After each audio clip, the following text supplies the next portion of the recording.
Bonjour à tous et merci de nous rejoindre sur cette chaîne Castorisme.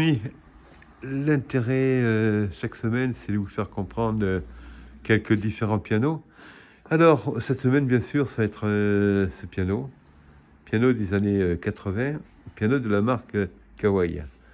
La marque Kawai, c'est une marque japonaise qui, depuis des années, des dizaines d'années, propose la qualité.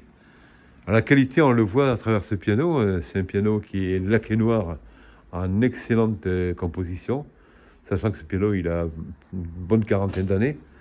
Un piano en même temps qui se veut sobre, musicalement sympa. On aura l'occasion de bientôt faire un essai de ce piano. Mais en même temps, c'est un piano qui se veut dans la qualité. La qualité, c'est quoi? C'est notamment un bloc harmonique qui tient remarquablement l'accord.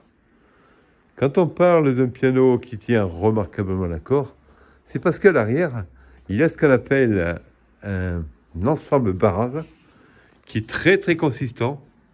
Les barrages, ce sont les poutres que vous voyez à l'arrière, et qui permet à ce piano d'avoir un accord qui va durer dans les bonnes conditions, en qualité, le plus longtemps possible, dans les mois qui vont s'écouler.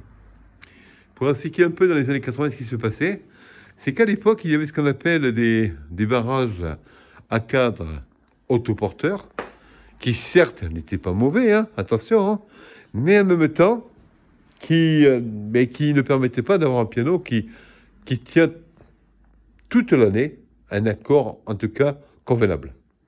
Parce qu'en effet, un piano qu'on accorde, c'est un piano qu'il faut accorder par l'art du métier tous les 6 mois. La plupart du temps, les gens n'ayant pas cet esprit aussi avancé dans l'écoute pouvaient partir sur un an avec un piano bien structuré. Le cadre autoporteur, c'est un peu ce type de piano que vous voyez ici même. Là, on a ce qu'on appelle un cadre autoporteur. Vous voyez qu'il n'y a pas de barrage. La différence avec ce piano, Kawai, qui lui a un cadre avec un barrage. En même temps, on se rend compte que ce Kawai, il y a une très belle table d'harmonie. Table d'harmonie qui est de très très belle consistance, un épicéa de belle qualité, des barres de table qui sont excellemment disposées, ce qui permet d'avoir un piano qui, en tenue d'accord et musicalement en résonance, vous permet d'avoir quelque chose de très agréable. Le piano aussi, au bout de ses 40 ans, je rappelle 1982, 40 ans plus tard ou 42 ans plus tard, a encore un clavier qui est en très très très bel état. Ce sont des pianos souvent qui ont été très très peu joués dans le côté virtuose. Parce que les gens qui les avaient aimaient jouer bien sûr des ballades de Chopin, mais les ballades de Chopin c'est technique, mais c'est pas la grande virtuosité. En tout cas, c'est pas la grande férocité dans la frappe du marteau et du clavier. Ce sont des pianos qui n'ont donc pas trop souffert.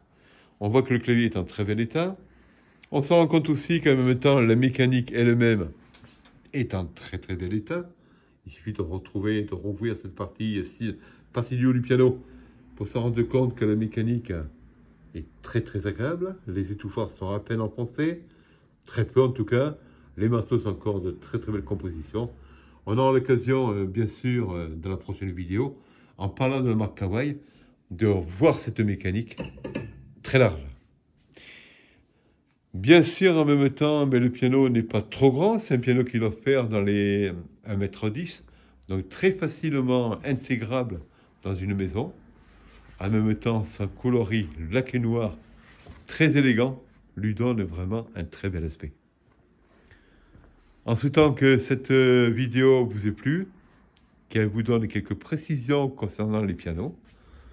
Et puis, merci encore de vous abonner à cette chaîne.